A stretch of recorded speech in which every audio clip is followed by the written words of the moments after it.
Salam sejahtera untuk kita semua. Sebelumnya, saya ucapkan terima kasih kepada Bapak Ferdinandus Lidangwiti yang telah memberikan kesempatan kepada kelompok saya untuk membahas materi bab 8 tentang fungsi pemasaran. Sebelum dimulai, perkenalkan nama saya Mutiara Fahria dan anggota kelompok saya Iyam Nurdin Ibrahim, Dwi Azaliza, dan Mardania Muhammad. Perkenalkan, nama saya Iyam Nurdin Ibrahim. Saya akan menyampaikan materi pertama di kelompok kami, yaitu tentang peranan dan tujuan. Fungsi-fungsi dalam suatu perusahaan adalah fungsi produksi, fungsi keuangan, fungsi personalia, dan fungsi pemasaran. Semua fungsi dalam perusahaan pada akhirnya untuk maximizing profit. Pemasaran sebenarnya merupakan fungsi utama dalam suatu perusahaan karena tanpa pemasaran barang diproduksi tidak ada gunanya. Yang kedua tentang marketing atau pemasaran. Pengertian dari marketing adalah suatu sistem kegiatan bisnis secara total yang dirancang sedemikian rupa untuk merencanakan jenis barang yang dijual, menetapkan harga, promosi, dan mendistribusi barang-barang dan jasa-jasa yang dapat memuas konsumen potensial. Marketing adalah pelaksanaan aktivitas dunia bisnis yang mengarahkan arus barang atau jasa para produsen kepada konsumen atau pihak yang menggunakannya. Pemasaran. Pengertian pemasaran adalah usaha menjuruskan dana dan daya milik perusahaan ke arah pemberian kepuasan kepada para pembeli dengan maksud agar perusahaan dapat menjual hasil produksi, memperoleh laba, dan mencapai tujuan perusahaan. Pemasaran adalah pertukaran barang dari tangan produsen ke konsumen dan terjadi karena adanya kebutuhan konsumen yang dipuaskan oleh produsen. Kegiatan marketing meliputi 3 bagian, yaitu 1. Menetapkan apa yang dikehendak konsumen. Yang kedua, merancang dan mengembangkan suatu produk yang dapat memuaskan kebutuhan tersebut.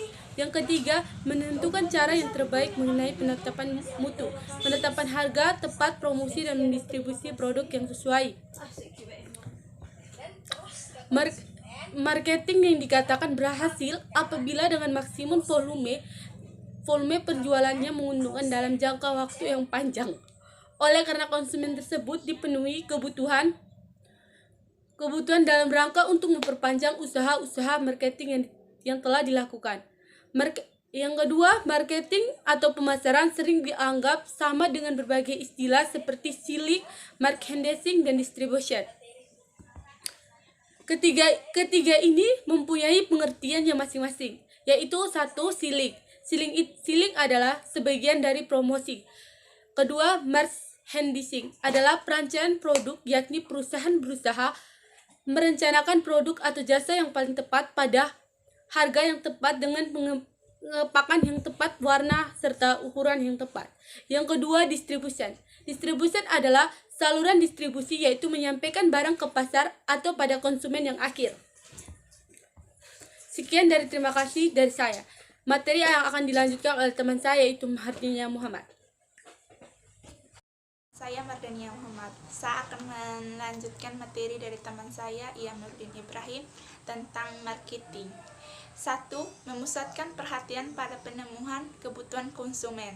Dan yang kedua, perusahaan menetapkan apa yang dikehendaki oleh konsumen, kemudian memproduksikan produk tersebut dan menyampaikan secara tepat ke konsumen. Ketiga, manajemen berorientasi pada usaha memusatkan kebutuhan dan keinginan konsumen. Keempat, perencanaan berorientasi pada jangka yang panjang. Kemudian, selling. 1. Memusatkan perhatian pada produk. 2. Perusahaan buat produk dan setelah itu baru bagaimana cara menjualnya. Yang ketiga, manajemen perusahaan berorientasi kepada jumlah penjualan. Yang keempat, perencanaan yang dilakukan berorientasi pada jangka waktu terbatas yang diproduksikan sekarang dan dijual sekarang.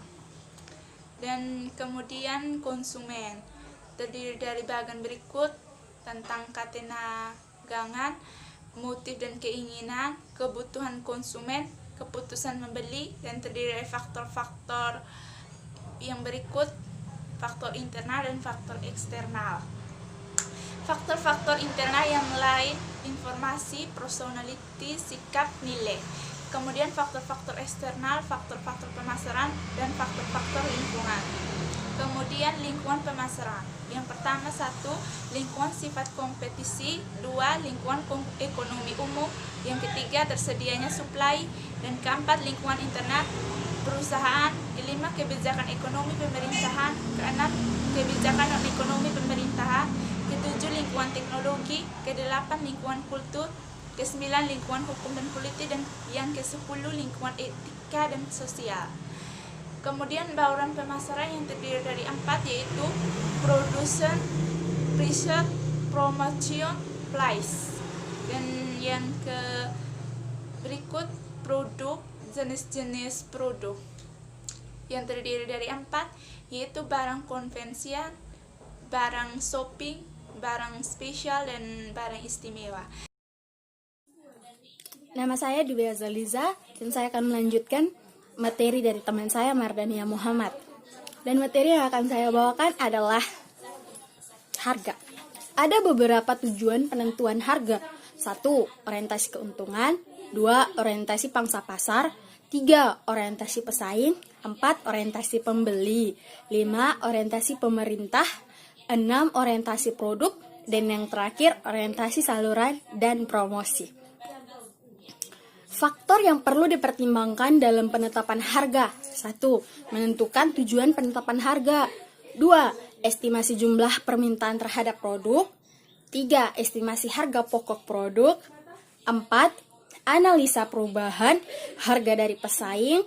5. Memilih metode penentuan harga. 6. Memilih harga produk yang tepat. Promosi.